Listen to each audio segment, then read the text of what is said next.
Thank you for browsing page 121. Today we're going to take a look at something in Unearthed Arcana, a magic item I consider very unsung. I think this magic item has gotten overlooked for many, many years, and I have given a few of these out, and they're kind of great. Bracers of Brachiation. These wristbands appear to be of the ordinary sort, but they have the power to enable the wearer to move by brachiation, that is, swinging from one tree limb, vine, etc., to another to get from place to place. The power can only be employed in locales where this sorts of handholds can be found. Movement is a rate of 3, 6, or 9 inches. The more jungle-like the conditions, the greater the movement. The wearer is also able to climb trees, vines, poles, ropes, etc. at a rate of 6 inches, and can swing on a rope, vine, or other dangling flexible object as if he or she were an ape or other sort of simian. Also, if the wearer desires, he or she can leap and jump as if wearing boots of striding and springing.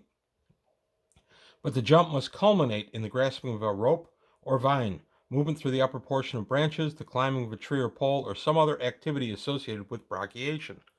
Brachiation, very simply put, is swinging from limb to limb in a monkey-like fashion, as it says in here. And you're going, well, wait a minute, now that's of limited utility. Not really.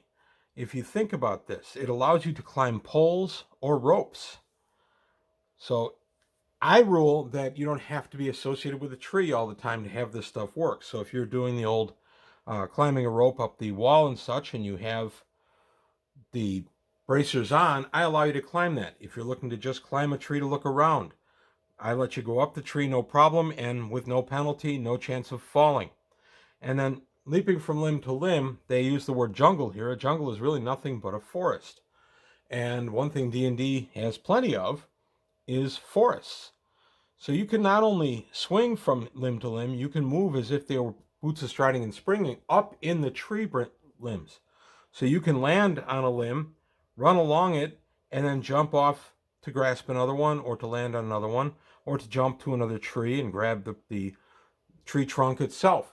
There are a lot of different uses for these magical bracers.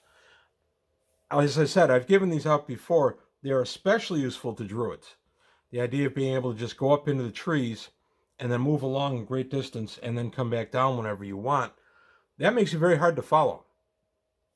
So if something's tracking you, forget the whole pass without trace and such, which druids have anyway. This is another way that you can do it. You climb up into the trees and then keep an eye on your opponents that way. I also rule, by the way, that if it's a druid that's up in the tree, the squirrels and birds and other things that would be making ordinary forest noises don't really care. He's just considered one of them, therefore they don't stop singing or go quiet. And that also keeps the druid's presence from being revealed, because as anyone knows, and when you're in any kind of forest environment and everything goes quiet, that means something foreign is around. A druid is of the forest. I allow them to not disturb the wildlife that way. So just an interesting thing to think about when you have some players that are going to be going on forest adventures or routinely do. Braces of brachiation are absolutely something you should look into. You want to be able to have them climb and hide, maybe get up that tree limb where they're being chased by a group of ogres and he has to go up a tree limb and then just move from tree to tree. If it's leafy, if it's summertime and there's a lot of leaves and such, the individual climbing up into the tree is going to vanish from sight. So the ogres will be thinking he went up this tree when really he could be as much as a quarter mile away coming down from another one. The ogres will never find him. So there's a lot of good things about braces of brachiation, a lot of good things to represent them, and I really feel that these just don't get the love they should. Also, when you're climbing the castle wall or something like that, I do allow you to climb the rope, no real problem. If you are shimmying up a pole for whatever reason, again, there's no real problem. And it makes a mention here, you move as if you're an ape or some sort of simian. They're pretty darn sure-footed up there in the tree limbs, so I don't really allow a chance to fall. The magic will keep you up there, keep you moving. I think it's pretty straightforward.